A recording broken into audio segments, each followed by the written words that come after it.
Bernie Sanders is running for president again, and he wants free college tuition for everyone. Hello again, everyone. I'm Scott Simon. Simon Says, coming to you from Las Vegas, Nevada. Before we get into our topic about Bernie Sanders and his run for president, I want to thank you for supporting this podcast. Over the weekend, we surpassed 4,000 listeners. Considering we're just 6.5 months old, that's not bad.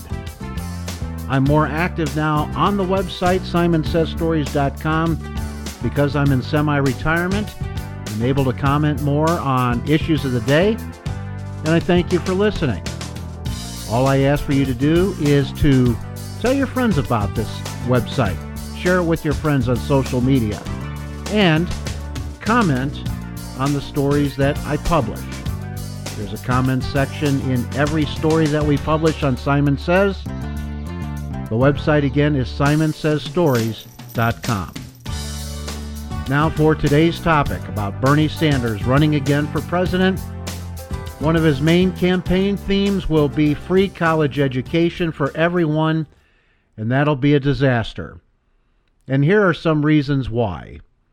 First, I'm thinking about the college teachers that I know personally.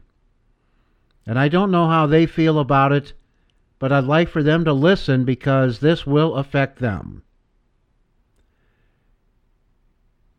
How do you manage free education? How do you regulate it? And how do you pay people to work in a free education system? Right now, there is a system of how college teachers are paid. That will change drastically if the system changes to free education. And just who exactly regulates freedom? Or I should say, free education. Is it really free? Let's take the case in point economically. Somebody has to pay for it. So if there's going to be free tuition, somebody has to pay for it, and that's going to be the taxpayer. So, how does college education get paid for in this country? It gets paid for by state legislatures. And they get their tax money from a variety of sources, but a great majority of it from sales taxes. Property taxes as well. They have to go up. Are you ready to pay for an increase in your sales tax and property tax? I spoke over the weekend with a friend of mine in Missouri, Patty Millfelt, and we were talking about sales taxes.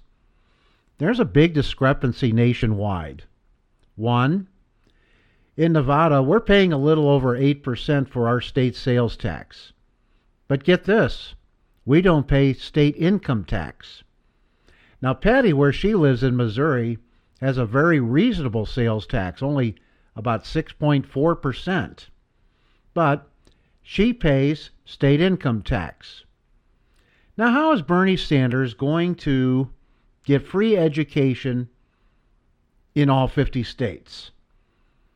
Because each state is funded differently. That's going to be the disaster.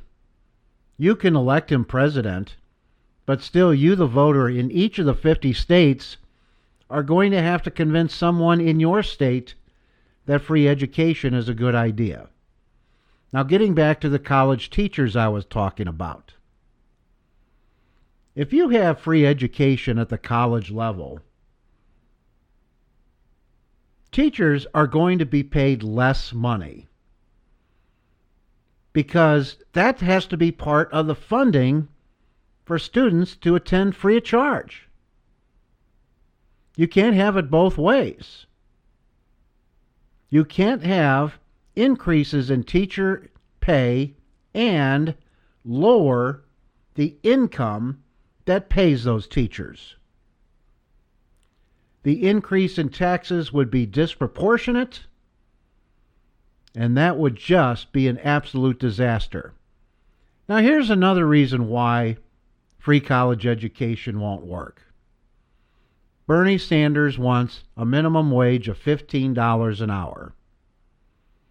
So that means you're going to pay more at the grocery store or whatever you buy, because those costs are going to be passed on to you. So you taxpayers are going to be doubly taxed, maybe triply taxed. Sales tax increase, property tax increase, and an increase on cost of goods at the store. Well, it'll be an interesting presidential campaign, but take it from me, free college education is not going to happen for a variety of reasons, and we'll summarize again. One, taxpayers are not going to stand for the increase in taxes that it will take to pay for it. And they won't tolerate $15 an hour and see their taxes go up. I think it's kind of interesting that Bernie Sanders is going to run as a Democrat. It was the Democrat Party that excluded him in 2016. We saw the collusion with the Democrat Party and what they did to his campaign. And he might have had a chance to beat Hillary Clinton. Who knows? We don't have a crystal ball. We don't know if he would have had enough momentum to beat her if there was no interference. But keep in mind this, Bernie Sanders has not really been a Democrat. He's been an independent senator from Vermont for years and years. He's an outsider in that party. Is that what people in the Democrat Party want, an outsider? Organizational politics still is strong. It has its cracks, but Bernie Sanders will be some kind of force. What it is, we don't know. We're not going to make this political, Democrat versus Republican. We won't do that on Simon Says Stories. We'll try to tell the story in the perspective of who it affects. So let's summarize one more time. Bernie Sanders running for president, free college education. It won't happen. You will not tolerate increases in your sales tax, property tax, and cost of goods at the store when you have to pay someone $15 an hour. You're paying for it, not the business. Remember, the business will pass along mandated increases to you. Good luck, Bernie Sanders. You'll need it. That's all for this edition of Simon Says. I'm Scott Simon from Las Vegas, Nevada. Again, share this episode with your friends and comment at the bottom of the page. Until then, see you next time and have a good day.